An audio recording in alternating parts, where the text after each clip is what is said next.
So for those of you who didn't see my video explaining what the Amazon Associates program is and how it's going to work with this channel, let me do a brief recap on that for a moment. So Amazon has created a program called the Amazon Associates program that helps YouTube creators such as myself in a way to monetize our channel. Because as you probably know, YouTube has become stricter and stricter about what they want to monetize on YouTube for their platform. It's becoming very hard for YouTube creators to make money from their videos the way they used to, or to grow their channels with income the way that they used to. The reason why is they're saying it's not advertiser friendly. Point in case, when you report the subjects that mainstream media doesn't talk about, it's not advertiser friendly. So they won't monetize your videos. So if you do shopping on Amazon, if you make purchases, you go to the link below, you click on it, it takes you to Amazon just like you normally would go to Amazon. You can then search for whatever product it is you wanted to buy, and by making that purchase after clicking on the link, this channel will get a commission of that sale. And it is a great way to help support this channel and help us spread our message and grow this channel so that we can reach more and more people out there. So we thank you for your support, and we hope you enjoy the video.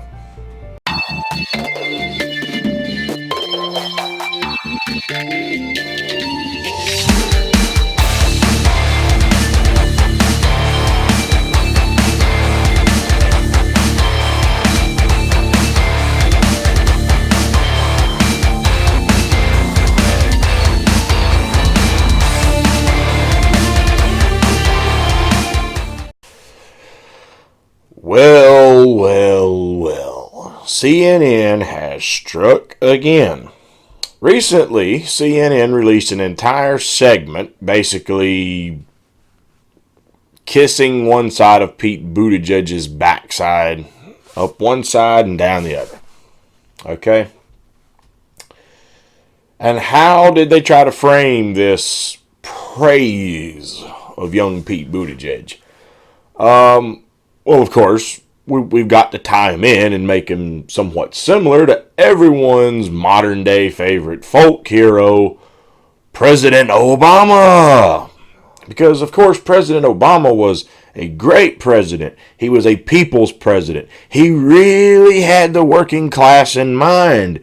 He was young. He was energetic. He was the sign of hope in the country, a change we can count on, or something like that, right? So that's how we get Pete Buttigieg back into everyone's conversation. Try to push him along in the polls. We've got to get him, even more compared to President Obama than pretty much everyone and their grandma and the news networks already have tried to do. They've already tried to tie him into President Obama very, very much. But now we're just going to run an entire segment on just how close he is to President Obama. Well, we're going to do discussion and review as we go through the clip. But as many of you know, personally speaking, if you're being tied to President Obama, and that's supposed to be a good thing, not in my book, it's not. There were many issues with President Obama. And so if you're being compared to President Obama, that's not a good thing. But let's just see what CNN has to say about all of it. Change that America can believe in. At this point in that presidential campaign, this 46-year-old senator from Illinois was still an underdog, well behind Hillary Clinton, but slowly starting to catch fire. This year, the youngest candidate in the race is also on the move. Are you ready to leave behind the reality show in Washington and change the channel to something we can all be proud of? It's too... Oh, isn't that such a clever little punchline? We're going to leave behind the reality show in Washington, and we're going to change the channel. Yeah, I know that's a very raspy impression, but Jesus. This is what it looks like when you're watching someone who is just trying too hard. Trying very too hard. way, way, way too hard. To the point that it's just become awkward. Too soon to know if Pete Buttigieg will follow the rise of Barack Obama, but he's turning some of the same heads in Iowa, like Terry and John Hale. So does he remind you of Senator Obama? Absolutely. It's the intelligence, it's that cool composure, it's the ability to be presidential. He is catching on. The more people that see him, the more people that support him. Is that so? Barack Obama was America's first African American president, or black president, whatever you want to say. Okay. Overwhelmingly, Barack Obama carried the African American vote. So, who should we talk to about whether or not Pete Buttigieg is the second coming of Obama? We should interview 2 white people. Oh, and scratch that. 2 older white people. Ugh. See, I believe I've been hearing this thing from a lot of liberals and progressives over the last year that say we need more diversity. But, of course, the white guy, who is supposed to be the second coming of Obama, well, who are we going to talk to? No, we're not going to talk to any Latino voters. We're not going to talk to any African American voters. We're not even just going to talk to women. We're just going to talk to the typical old white man and woman.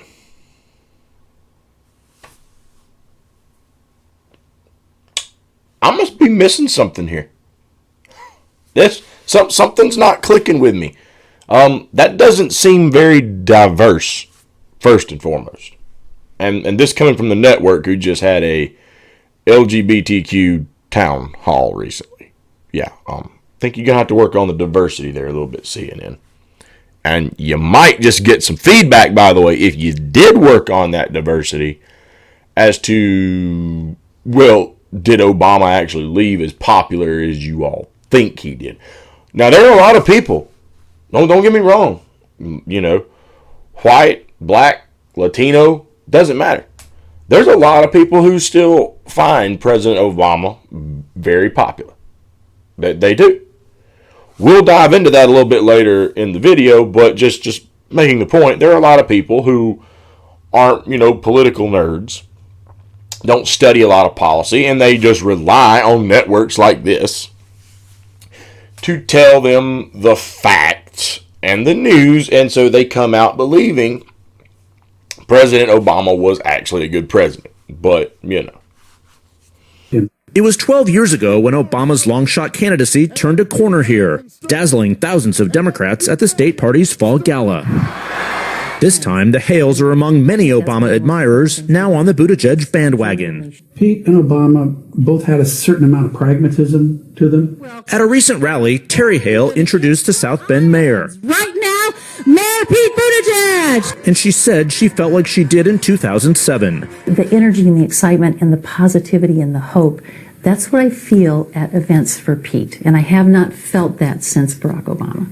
Buttigieg was also watching that race closely, volunteering for Obama in the final days of the Iowa contest. It's what's going on the ground and what kind of relationships you're forming that serve you well when the caucus day actually rolls around. No 2 campaigns or candidates are the same, yet both men represent a fresh face and are calling for change. I believe that we need a new generation of leadership to step forward. Same old Washington textbook campaigns just won't do in this election. Did anyone catch that old line there that Obama gave? Typical old textbook Washington campaigns just won't do in this election, I think is what he said. If it wasn't word for word, it was close to it at least. Yeah, Obama, I would agree with that. I would agree. We don't need the typical old Washington textbook campaigns. But we also don't need typical old textbook Washington campaigns, as well as terms in office and politics. That means we don't need typical old textbook presidents. That means we don't need typical old textbook congressmen and women or U.S. senators. We don't need textbook anything anymore because textbook has ruined this country, basically. Period. Okay? It is the reason for all the bad free trade deals. It is the reason for the lack of funding in social programs for, not just things like food stamps and whatnot, but programs that fund people who literally can't do anything for themselves. People who have physical disabilities, mental illnesses, things like that. And of course, you can build upon that. The reason we don't have good healthcare system in this country and all the rest of the developed nations in the world do. Okay? So, yes, Obama, we don't need the textbook campaign, but the problem with people like you is you want to run this populist message in your campaign, get into office, and flip the freaking script. Okay? You don't follow up on any of it. And again, we will elaborate more on that later in the video. But I just think it's ironic he chose that wording. He didn't say we don't need textbook politics. He didn't say we don't need textbook leadership. He said we don't need textbook campaigns. So he didn't lie to you. Basically what he admitted right there was, I'm going to run my campaign, not textbook, but when I get office, I'm going to be just as textbook as anyone else has been. The Buttigieg campaign is embracing the comparisons, trying to use its $23 million cash on hand and momentum in the polls to build a modern-day Obama-like operation. So, now let's get into the real meat of the matter here. Okay? Why is being compared to President Obama, in my opinion, not a good thing? As I was just saying, President Obama, we don't need textbook campaigns. Okay, yeah. And again, like I said, we don't need that. We also don't need textbook politics. Now, how textbook was Obama? Obama ran, he was going to get us out of wars. I'm all for it. We went from 2 to like what? Bombing 7 countries under Obama? All the drone strikes started underneath Bush. They went up under Obama. So the anti-interventionist message, we're not going to get into wars, we're going to get out of wars. Yeah, well, you may have withdrawn from Iraq to some degree, but you traded one for what? 5, 6 other countries were going to start bombing. You pushed the whole issue in Syria. You were rallying behind the whole thing in Libya. All this regime change. So Obama, even if you didn't put boots on the ground, you certainly were not an anti-interventionist president. And that's what you ran on. Okay? The same presidency who said that, by the end of his presidency, that the Russians were this evil group. He and Hillary and all the rest, that the Russians are the scum of the earth, they're hacking our election, blah, blah, blah, blah, blah, blah, blah, blah. Okay? Gave the Russians a restart button when Hillary Clinton was Secretary of State, and also got caught on the hot mic telling that Russian diplomat that just wait till I get reelected, and we can work with you a lot more here. Okay, let's see. President Obama ran that he was going to legalize marijuana. The only thing that Obama did in regards to marijuana was when states started legalizing marijuana, his DOJ pretty much said, yeah, we won't intervene, which obviously got reversed underneath Jeff Sessions and President Trump, something that I give a big fat F minus to the Trump administration on. But Obama said he was going to legalize it. Yeah, that did not happen. Okay, President Obama said he was going to close Guantanamo Bay. I must have missed where he got that one done too. Didn't happen. Okay. Then let's look at all the money that President Obama took in. Where should we start? Well, let's go with Goldman Sachs, considering that Obama helped bail the banks out after he got elected. Took care of his pals over on Wall Street when they needed his help. Okay? And his health care program, Pete Buttigieg, of course, is not for Medicare for all, as we've said. He's for Medicare for all who want it. Which we've explained and, broken down how that is actually much worse than Medicare for all. While in principle you may say, well, we don't want to force something on the public. You at least have the option to keep what you have, blah, blah, blah. As a consumer, that sounds great, but when you use that tactic, you're crippling the Medicare system. Because they're going to load all the sick and the poor into that system, and all the either rich or people who make fairly decent money and are not, lower middle class to poor people, okay? All the upper middle class, the rich people who are healthy, they will end up in this private system, underfunding the Medicare system. It's going to crash and it's going to burn, and that's what these people who are backing this system want, because behind the scenes they're still trying to work with big pharma and the big health insurance companies and keep the status quo as is. Okay. Now that's Pete Buttigieg's plan. What's the similarity to Obama? Well, Obama didn't give us single payer. Okay. He didn't even get the public option thing, which is basically what they are pushing for, more or less. He didn't get anything installed other than an old Richard Nixon based type plan that they couldn't even get past years and years ago.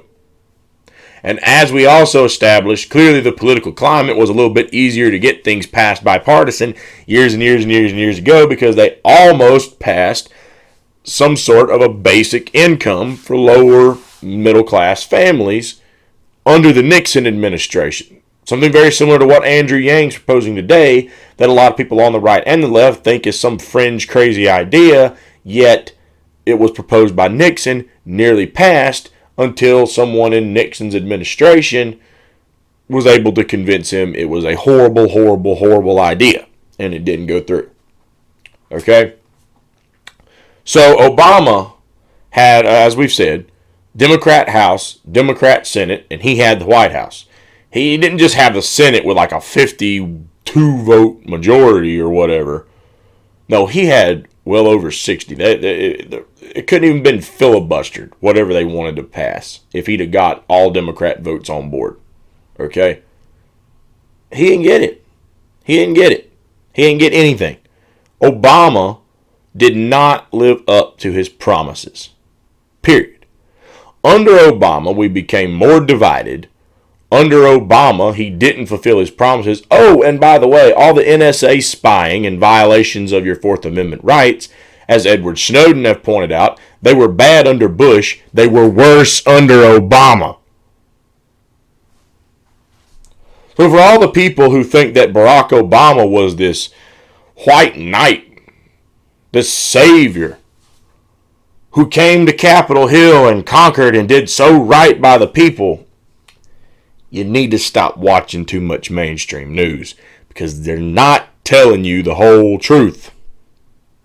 Obama, just like Buttigieg, was intelligent enough to talk a good game, but his policies did not practice a good game. His policies were nothing but implementation of the same old status quo crap, which results in a very bad game for the American people. But of course, CNN's not going to frame it that way. CNN's never going to tell you that.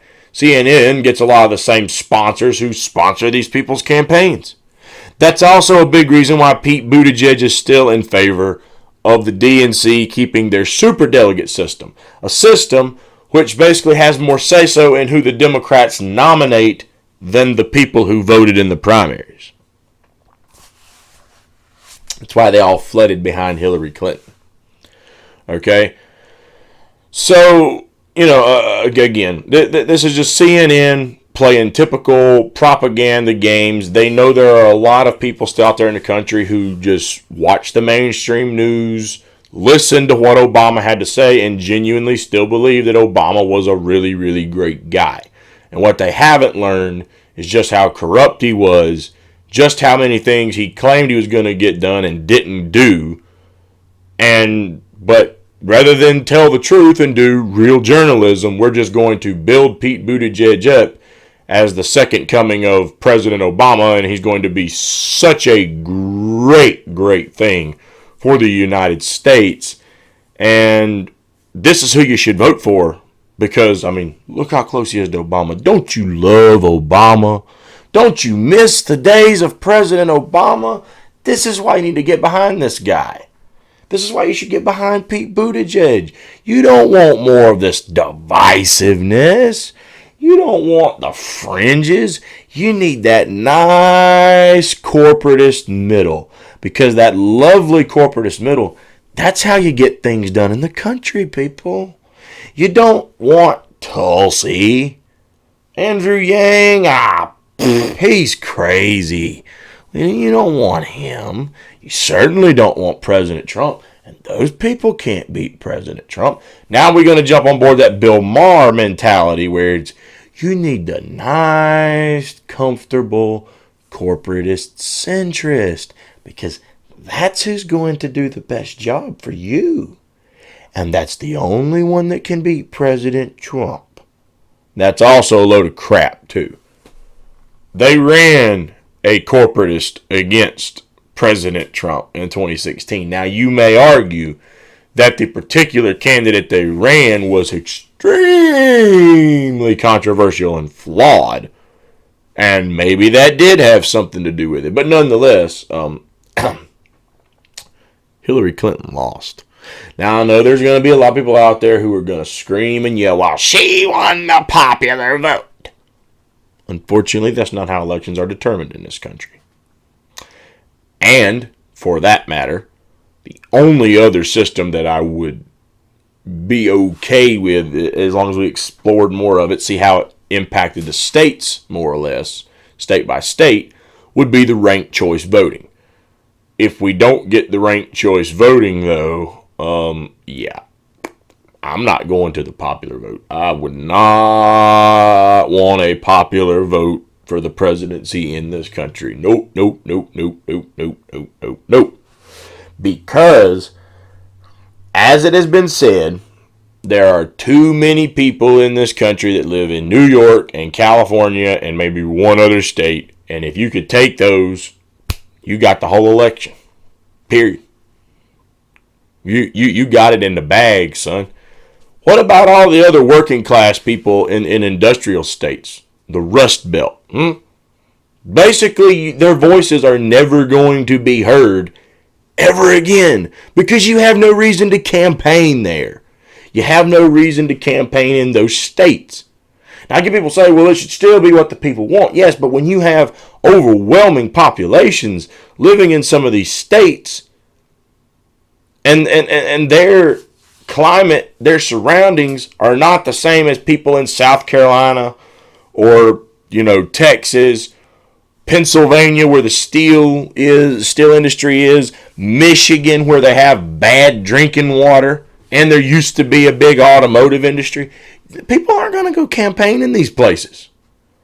Okay? They've got no reason to anymore.